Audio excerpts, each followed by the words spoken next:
নমস্কার বন্ধুরা, বাংলা বাগানে আপনাদেরকে স্বাগত। আপনারা সবাই নিশ্চয়ই ভালো আছেন, আর গাছকে ভালো রাখার জন্য আপনাদেরকেও ভালো থাকতে হবে। দেখুন, আপনাদের সবার প্রিয় বাংলা বাগানে এই কলিয়াস গাছটি আমি আমার এক বাগানি বন্ধুর কাছ থেকে নিয়ে এসেছিলাম। সে আমাকে চারা করে দিয়েছিল। তারপরে দেখুন, ধীরে ধীরে আমি এত বড় করে তুলতে পেরেছি আপাতত। তো দেখতে কিন্তু বেশ ভালোই লাগছে। পাতার ডিজাইনগুলো কিন্তু খুব সুন্দর। দেখুন, আপনাদেরকে আমি দেখাচ্ছি পাশ থেকে। সবুজ রং তো আছেই, তার মধ্যে একটু কি বলবো, ডিপ একটু মেটে কালার মতো আছে। তার উপরে দেখেন এরকম এটা রানী কালার বলবো, ডিপ একটা ডোরা কাটা দাগ আছে। তো দেখতে কিন্তু বেশ ভালোই লাগছে, দেখেছেন।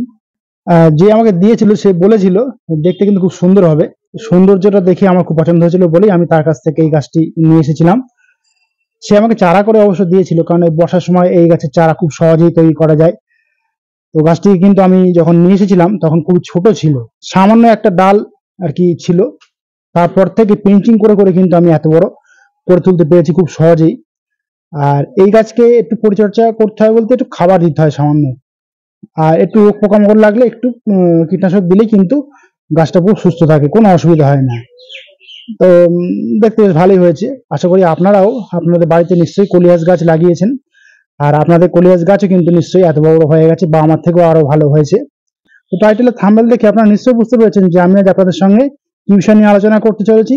তো তাহলে চলুন সে আলোচনার বিষয়ের দিকে তাহলে এবার যাওয়া যাক। আপনারা দেখুন, আপনাদের সবার প্রিয় বাংলা বাগানে পুঁইশাক গাছগুলি দেখেন কত বড় বড় হয়েছে। আরো বড় বড় হয়েছে, সেগুলো আমি আলাদা জায়গায় রেখেছি। এগুলো একটু ছোট ছোট আছে, অসুবিধা নেই। কিছু কিছু বাগানি বন্ধুরা আমাকে কমেন্ট করে তারা জানাচ্ছেন যে তাদের বাগানের বিভিন্ন রকমের গাছে বিভিন্ন রকমের রোগ পোকামাকড় কিন্তু আক্রমণ করতে অলরেডি শুরু করে দিয়েছে। এটা শুধু তাদের বাগানে নয়, আমার বাগানেও কিন্তু এটা হয়েছে। আপনারা দেখতে পাচ্ছেন নিশ্চয়ই, আপনাদেরকে আমি কাছ থেকে দেখাচ্ছি। আরো দেখেন, এই পুঁইশাক গাছের পাতাগুলি কিন্তু কেমন ছিদ্র ছিদ্র মতো করে দিয়েছে, দেখেছেন। এই যে ছিদ্র ছিদ্র মতো করে দিয়েছে, এটাও কিন্তু একটা মানে পোকার আক্রমণ করেছে।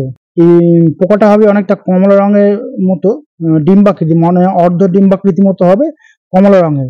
সেই পোকা কিন্তু সবসময় খেয়াল রাখবেন, পাতার উল্টো দিকে বসে আর কি খেয়ে খেয়ে দেখেন এরকম ছিদ্র করে দিয়েছে। আবার অনেক বন্ধুরা তারা বলছেন যে তাদের গাছে এই সময় কি বলবো সুরসুরি পিঁপড়ে উঠছে, দিয়ে কিছুদিন পরে নাকি মিলিবাগ বা দোয়ে পোকা আর কি আক্রমণ করতে শুরু করে দিয়েছে। তো এই সময় বর্ষাকালে এটা হবেই, এটা স্বাভাবিক কথায়। শুধু আপনাদের কাছে নয়, আমার কাছেও কিন্তু হয়েছে ওই মিলিবাগের অ্যাটাকটা। তো এই বর্ষার সময় কয়েকটা রোগ পোকামাকড়ের হাত থেকে কিন্তু আমাদেরকে রক্ষা করতেই হবে, তা নাহলে এই গাছকে বাঁচানো যাবে না খুব সহজে। তো সেই রোগ পোকামাকড়ের হাত থেকে আপনারা আপনাদের গাছকে কিভাবে রক্ষা করবেন, আমি আজকে আপনাদের সঙ্গে সেই বিষয় নিয়ে আলোচনা করব। সম্পূর্ণ ভিডিওটি দেখার অনুরোধ রইল, তাহলে আপনারা অনেক কিছু জানতে পারবেন এবং শিখতে পারবেন। তো এখন যেহেতু বর্ষাকাল চলছে, সেহেতু শুধু আপনাদের বাগানে নয়, আমার বাগানেও কিন্তু কিছু পোকা আক্রমণ শুরু হয়ে গেছে। বিশেষ করে এই সময় ওই যে বললাম আগেই যে মিলিবাগ বা দোয়ে পোকার আক্রমণটা বেশি হচ্ছে সবার কাছেই। তো এই দোয়ে পোকা বা মিলিবাগের হাত থেকে আপনারা আপনাদের গাছকে কিন্তু বাঁচানোর জন্য আগে থেকেই আপনাদেরকে প্রস্তুতি নিতে হবে। যখন আপনারা দোয়ে পোকা বা মিলিবাগ আপনারা দেখবেন, তখন যদি আপনারা আপনাদের গাছে স্প্রে করতে যান, তাহলে কিন্তু দুই একবারে যদি আপনারা ওই পোকাটিকে তাড়াতে চান, তাহলে কিন্তু আপনাদের গাছ থেকে সহজে যাবে না। সেই জন্য বলছি, বর্ষার আগে থেকে কিন্তু আপনাদেরকে প্রস্তুতি নিতে হতো। তো যারা এখনো করেননি তারা করবেন, কিছু করার নেই। যারা আগে থেকে করে ফেলেছেন তারা তো খুব সহজেই আপনারা নিশ্চয়ই এই পোকার হাত থেকে আপনাদের গাছগুলিকে রক্ষা করতে সহজেই পেরেছেন।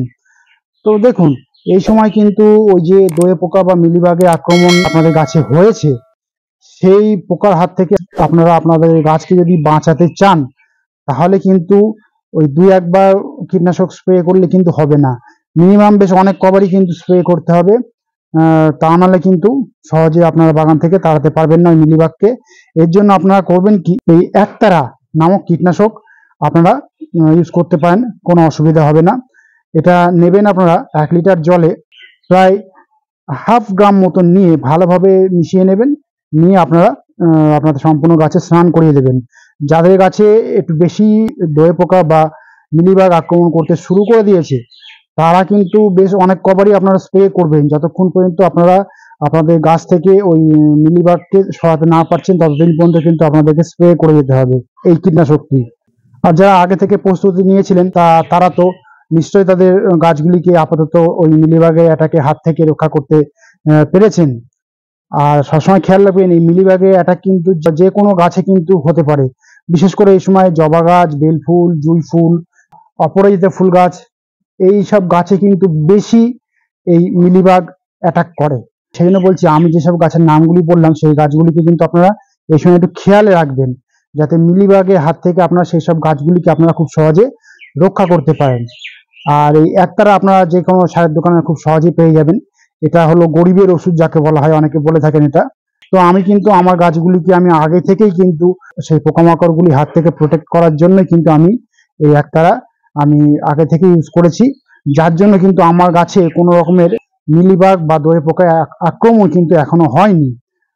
আর আপনারাও কিন্তু সেইভাবে ইউজ করবেন, যারা এখনো আপনাদের কাছে এই একতারা ইউজ করেননি তারা একটু ঘন ঘন দেবেন, মানে 5 দিন কি 7 দিন অন্তর অন্তর আপনারা কীটনাশকটি স্প্রে করে যাবেন, দেখবেন আপনাদের গাছে অন্তত একটা রক্ষা পাবে সেই পোকার হাত থেকে।